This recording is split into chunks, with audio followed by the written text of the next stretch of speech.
Hello viewers, আজকের এই ভিডিওতে আমি সফল ফ্রিল্যান্সার হওয়ার ৮টা টিপস নিয়ে কথা বলবো।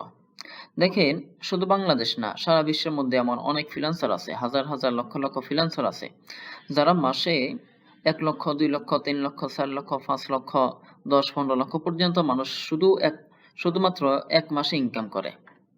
১ মাসের ভিতরে এত লক্ষ লক্ষ টাকা তারা ইনকাম করে। কিন্তু আপনারা যদি তাদের ইতিহাস দেখেন তাহলে আপনারা বুঝতে পারবেন যে তারা একদিনে সফল হয় নাই। তারা সফল ফ্রিল্যান্সার হওয়ার জন্য অনেক সময় ব্যয় করেছে। আর আপনারাও জানেন যে অনেক সময় ধরে কাজ করার পর এরপর আস্তে আস্তে সফল ফ্রিল্যান্সার হওয়া যায়। একদিনে সফল ফ্রিল্যান্সার হওয়া যায় না। কিন্তু অনেক সময় দিলে হবে না। আপনাকে সময় দেওয়ার সাথে সাথে কিছু টিপস আপনাকে ফলো করতে হবে। আজকের এই ভিডিওতে আমি ৮ টা টিপস নিয়ে কথা বলবো। ইনশাআল্লাহ আপনি যদি এই ৮ টা টিপস যদি ফলো করেন তাহলে আপনার সফল ফ্রিল্যান্সিং জগতে আপনি সফল হওয়ার কিছুটা সম্ভাবনা বাড়বে ইনশাআল্লাহ। আর দেরি না করে আমরা আমাদের মূল পর্বে চলে যাই। যাই হোক, ১ নম্বর আমাদের যেই টিপসটা সেটা হলো যে ডিজিটাল ফ্রিল্যান্সার হওয়ার জন্য ডিজিটাল মার্কেটিং এর কাজ শিখতে হবে। আমাদেরকে ফ্রিল্যান্সিং এর অর্থাৎ আমরা কোন ক্যাটেগরির আমরা কাজগুলা শিখব।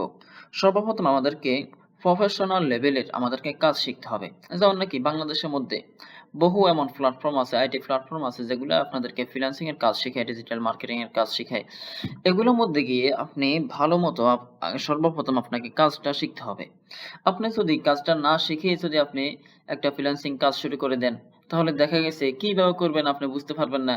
আ একদিনে একটু কাজ করলেন, আবার কয়েকদিন পর আরেকটু কাজ করলেন। না, এভাবে কাজ করলে আপনাকে হবে না। আপনি সফল হতে পারবেন না। এজন্য সর্বপ্রথম আপনাকে কাজটা ভালোভাবে শিখতে হবে। শিখে এরপর আপনি শুরু করবেন।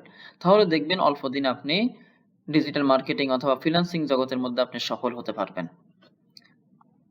২ নম্বর হলো, আপনি যখন কাজটা শিখবেন, ভালোভাবে প্রপারলি আপনি যখন কাজটা শিখবেন, কাজটা শিখার পর এরপর আপনাকে ফ্রিল্যান্সিং প্ল্যাটফর্মের মধ্যে আপনাকে সাইন করতে হবে। যেকোনো একটা প্ল্যাটফর্মের মধ্যে আপনাকে সাইন আপ করতে হবে। এখন আমরা এখানে যে ভুলটা করি সর্বপ্রথম আমরা কি করি? নতুন আমরা ফ্রিল্যান্সিং কাজ শিখেছি। শিখার পর আমরা কি করি? যে ভুলটা করি সেটা হলো আমরা যেকোনো জায়গায় গিয়ে মানে দেখা গেছে ৫-৬ টা ১০-১২ টা ফ্রিল্যান্সিং প্ল্যাটফর্মের মধ্যে আমরা যাই। গিয়ে আমরা কি করি? আমাদের একটা অ্যাকাউন্ট আমরা খুলে নেই। আমরা সাইন আপ করে ফেলি। না ভাই, এটা হলো সম্পূর্ণ আপনার একটা ভুল।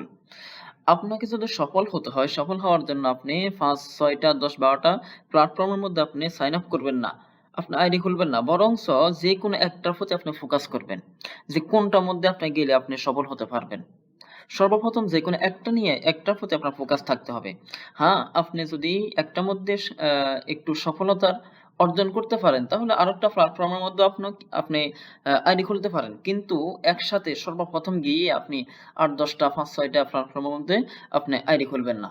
এতে কি হয়? আপনার অধিক সময় নষ্ট হয়।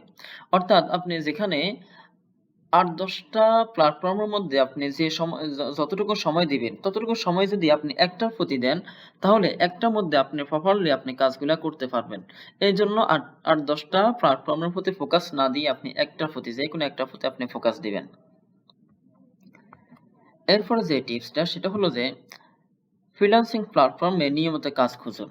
অর্থাৎ আপনি যে স্কিলটা শিখেছেন, যে ক্যাটেগরির কাজ আপনি শিখেছেন, সেই ক্যাটেগরির যে কাজগুলা আছে আপনার প্ল্যাটফর্মের মধ্যে, সেই কাজগুলা সেই ধরনের যে সকল ক্লায়েন্ট গুলো আছে তাদেরকে আপনি আকর্ষণ করুন। অর্থাৎ আপনি একটা ক্যাটেগরি নিয়ে কাজ শিখেছেন। যেমন নাকি আপনি লোগো বানাইতে পারেন, লোগো ডিজাইন করতে পারেন। তাহলে এই যে এই ধরনের মানুষ যারা আছে, লোগো ডিজাইনের কাজগুলা মানুষদেরকে দেয়, এমন ক্লায়েন্ট যারা আছে তাদেরকে আপনি ফলো করুন। তাহলে ইনশাআল্লাহ যখন তাদের সামনে আপনার আইডিটা যাবে তখন তারা আপনাকে কাজ দিবে। এজন্য নিয়মিত আপনি যে ক্যাটেগরিতে কাজ শিখেছেন, সেই ক্যাটেগরির মানুষ যারা আছে তাদেরকে আপনি ফলো করুন। সেই ক্যাটেগরির আপনি নিয়মিত কাজগুলা খুঁজতে থাকুন। এরপরে আপনি যখন ক্লায়েন্টদের ডিমান্ড অনুযায়ী কাজের প্রপোজাল সাবমিট করুন। অর্থাৎ আপনি যেকোনো একটা ক্যাটেগরি নিয়ে আপনি কাজ শুরু করেছেন। কি করলেন? আপনি একটা আইডি খুললেন অথবা একটা প্ল্যাটফর্ম আপনি খুলে নিলেন। খোলার পর আপনি সেই বিষয়ে কতটুকু পারেন, কতটুকু কাজ আপনি করতে পারবেন সে বিষয়ে আপনি যতটুকু মানে কিভাবে কাজটা আপনি সম্পূর্ণ করবেন, কোন টুলস আপনি ব্যবহার করবেন, কতদিনের মধ্যে, কতটুকু সময়ের মধ্যে আপনি কাজটা সম্পূর্ণ করতে পারবেন, এই বিষয়গুলা আপনি কি করবেন? আপনি সাবমিট করে দিবেন। অর্থাৎ প্রপোজাল যেগুলো আছে এগুলো আপনি সাবমিট করে দিবেন। তাহলে সাবমিট করলে কি হবে?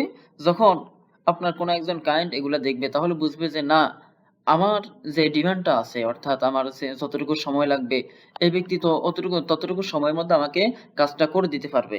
অর্থাৎ আপনি সময় বেশি নিবেন না। স্বল্প সময় নিবেন। এরপরে বিভিন্ন ধরনের প্রফেশনাল যে টুলস গুলো আছে সেগুলো ব্যবহারের কথা আপনি উল্লেখ করবেন। তাহলে মানুষ আপনার প্রতি আগ্রহী হবে। তারপরে হলো কাজ পেলে নির্দিষ্ট সময়ের মধ্যে প্রপোজাল সাবমিট করুন। অর্থাৎ একজন ক্লায়েন্ট আপনাকে কি দিল? একটা কাজ দিল। কাজ দেওয়ার পর আপনি যে সময় যতটুকু সময়ের কথা আপনি তাদেরকে বলবেন, অর্থাৎ কথার কথা আপনি বললেন যে আমি ২ দিনের ভিতরে আপনার কাজটা করে দিব। কিন্তু দেখা গেছে আপনি কাজটা সময়মতো করেন না। আপনি অ্যা ৩ দিন আপনার ৩ দিন ৪ দিন লেগে গেছে আপনার কাজ করতে। তাহলে ক্লায়েন্ট আপনার প্রতি বিরক্তি বোধ করবে। যার কারণে ক্লায়েন্ট আর আপনার প্রতি আপনাকে ভবিষ্যতে আর কোনো কাজ দিবে না। কারণ সে যখন আপনার থেকে একটা কাজ করে নিবে, করে নেওয়ার পর যখন দেখবে যে না আপনি বা যদিও কাজটা ভালোভাবে করেন, প্রফেশনাল ভাবে আপনার কাজটা করে দিন। কিন্তু সময় মতো যদি আপনি কাজটা তাদেরকে দিতে না পারেন, ডেলিভারি করতে না পারেন, তাহলে তারা আপনার প্রতি বিরক্তি বোধ করবে আর ভবিষ্যতে আপনাকে কোনো কাজ দিবে না। এইজন্য সময়ের প্রতি ভালোভাবে লক্ষ্য রাখবেন। আর যদি কোনো না কোনো কারণে মানুষ বলতে তো মানুষের কোনো না কোনো প্রয়োজন থাকে। আপনার যদি কোনো প্রয়োজনে আপনি কোনো একটা কাজ আপনার কাছে জরুরি একটা কাজ আপনার সামনে চলে এসেছে যার কারণে আপনি ক্লায়েন্টের সময় মতো আপনি ক্লায়েন্টের কাজটা আপনি তাদেরকে দিতে পারবেন না, করে দিতে পারবেন না। তাহলে ক্লায়েন্টের সাথে আপনি সরাসরি কথা বলবেন যে, "ভাই আমার একটা সমস্যা আছে যে সমস্যার কারণে আমি এখন আমাকে আরো ১ দিন সময় দিতে হবে।" এইভাবে আপনি যখন তাকে কথাটা বলবেন, বললে তাহলে সে আপনার প্রতি বিরক্তি বোধ করবে না। সে অবশ্যই আপনাকে ভবিষ্যতেও কাজ দিতে চাইবে। কারণ আপনি তার সাথে আপনার যে সমস্যাটা আছে সেই সমস্যাটা আপনি শেয়ার করলেন, আপনার সময় আরেকটু বাড়িয়ে নিবেন। তাহলে এখানে আর কোনো সমস্যা হবে না। সময়ের প্রতি ভালোভাবে লক্ষ্য রাখবেন। এরপরে যে বিষয়টার প্রতি আপনাকে লক্ষ্য রাখতে হবে সেটা হলো নিয়মিত পোর্টফোলিও আপডেট করুন। নিয়মিতভাবে অর্থাৎ আপনি একটা কাজ করলেন। কাজ করার সাথে, সাথে আপনি আপনার প্ল্যাটফর্মের মধ্যে সেই কাজ কিভাবে করেছেন, একজন ক্লায়েন্টের আপনি কাজ শেষ করেছেন, সেই কাজটা আপনি কি করবেন? আপনি আপডেট করে দিবেন। যে আমি এই কাজটা শেষ করেছি। তাহলে কি হবে? আপনি যখন ১০ টা মানুষের কাজ আপনি শেষ করবেন, শেষ করে আপনি আপনার প্ল্যাটফর্মের মধ্যে এগুলো আপলোড করে দিবেন। করলে মানুষ কি হবে? মানুষ আপনার প্রতি আগ্রহী হবে যে না, এ ব্যক্তি তো অনেকগুলা কাজ শেষ করেছে, অনেকগুলা ক্লায়েন্টের কাজ শেষ করে দিয়েছে। তাহলে আপনার প্রতি কি হবে? একটা আস্থা, মানুষের বিশ্বাস তৈরি হবে। কারণ আপনি তো অন্যান্য মানুষের কাজ করেছেন। এজন্য মানুষের আগ্রহ বাড়বে আপনার প্রতি এবং আস্থা বাড়বে। এজন্য নিয়মিত অর্থাৎ যেই ক্লায়েন্টের আপনি কাজটা শেষ করবেন সাথে, সাথে সেই ক্লায়েন্টের যেই কাজটা করেছেন সেটা আপনার যে প্ল্যাটফর্ম আছে সেখানে আপনি আপডেট করে দিবেন। তারপরে হলো ক্লায়েন্টের কাছ থেকে রেফারেন্স ও রিভিউ নিন। অর্থাৎ আপনি যখন একজন ক্লায়েন্টের আপনি কাজ করলেন, কাজ করার সাথে, সাথে ক্লায়েন্টকে আপনি ভালোভাবে যখন আপনি কাজ একটা করে দিবেন, করে দিলে ক্লায়েন্ট আপনার প্রতি কি হবে? একটা খুশি হবে, সন্তুষ্ট থাকবে। তখন আপনি ক্লায়েন্টের সাথে কথা বলবেন। কথা বলে বলবেন যে, "ভাই আমাকে আমার কাজটা কেমন হলো? আপনার কাছে কেমন লাগলো? আমাকে একটু রিভিউ দিন অথবা একটা রেফারেন্স দিন।" তাহলে যখন ওই ক্লায়েন্টটা আপনাকে কথার কথা আপনি ২ জন মানুষের ২ টা ক্লায়েন্টে আপনি কাজ করে দিলেন। সেই ২ টা ক্লায়েন্ট থেকে যদি আপনি ২ টা রিভিউ নিতে পারেন, ২ টা রেফারেন্স নিতে পারেন, তাহলে সেগুলা যখন আপনি মানুষদেরকে দেখাবেন, তাহলে মানুষ আপনার প্রতি আরো আগ্রহী হবে। মানুষ আপনাকে কাজ আরো বেশি, বেশি দিবে। তাহলে এই মানুষদের থেকে যে ক্লায়েন্ট গুলো আপনি কাজ শেষ করে দিবেন, সেই ক্লায়েন্ট থেকে রিভিউ এবং রেফারেন্স নিয়ে আপনি সেগুলো আপডেট করবেন। তাহলে আরো মানুষ আপনার প্রতি আগ্রহ হবে। এই বিষয়টার প্রতি ভালোভাবে লক্ষ্য রাখবেন।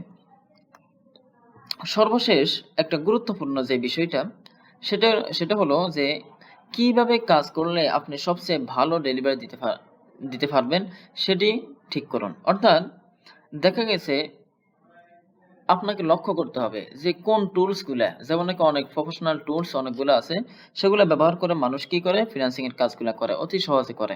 তাহলে আপনাকে এই বিষয়ের প্রতি লক্ষ্য রাখতে হবে যে কিভাবে আপনি কাজ করলে অতি তাড়াতাড়ি আপনি কাজটা করতে পারবেন। যেমন নাকি অনেক টুলস আছে যেগুলা দিয়ে আপনি একটা কাজ ৫ মিনিটের মধ্যে ১ ঘন্টার কাজ আপনি ৫ মিনিটের ভিতরে করতে পারবেন। এমনও টুলস আছে। তাহলে আপনি সেই টুলস গুলো আপনি কিনে নিবেন। কিনে অতি তাড়াতাড়ি আপনি কাজগুলা অর্থাৎ অতি তাড়াতাড়ি আপনি কাজগুলা করার জন্য চেষ্টা করবেন। এরপরে আরেকটা বিষয় হলো, যেকোনো সময় আপনি ফ্রিল্যান্সিং কাজ শুরু করবেন না। কারণ কথার কথা আপনি একজন মানুষের সাথে কথা বলতেছেন, আপনার বন্ধু আছে অথবা ভাই আছে, বোন আছে আপনার পাশে। আপনি কি করেন? তার সাথে কথা বলেন, আবার আপনি কাজটা করতেছেন। তাহলে এইভাবে যদি কাজ করেন তাহলে আপনি প্রফেশনাল ভাবে আপনার কাজটা হবে না। এইজন্য আপনাকে একাকী থেকে আপনাকে কাজটা করতে হবে। তাহলে আপনি প্রফেশনাল ভাবে আপনার কাজটা আপনি সম্পূর্ণ করতে হবে।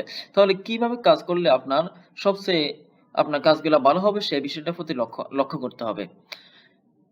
যাই হোক, আজকের এই ভিডিওতে আমি ৮ টা টিপস আপনাদেরকে দিলাম। এই ৮ টা টিপস যদি আপনারা ফলো করেন ইনশাআল্লাহ আপনারা সফল হওয়ার সম্ভাবনা অধিকটা বেড়ে যাবে। আর অবশ্যই আমার ভিডিওটা কেমন লাগলো আপনারা অবশ্যই কমেন্টে জানাবেন এবং প্রতিনিয়ত এমন ভিডিও পেতে আমার চ্যানেলটাকে সাবস্ক্রাইব করে রাখবেন। আসসালামু আলাইকুম ওয়া রাহমাতুল্লাহি ওয়া বারাকাতুহু।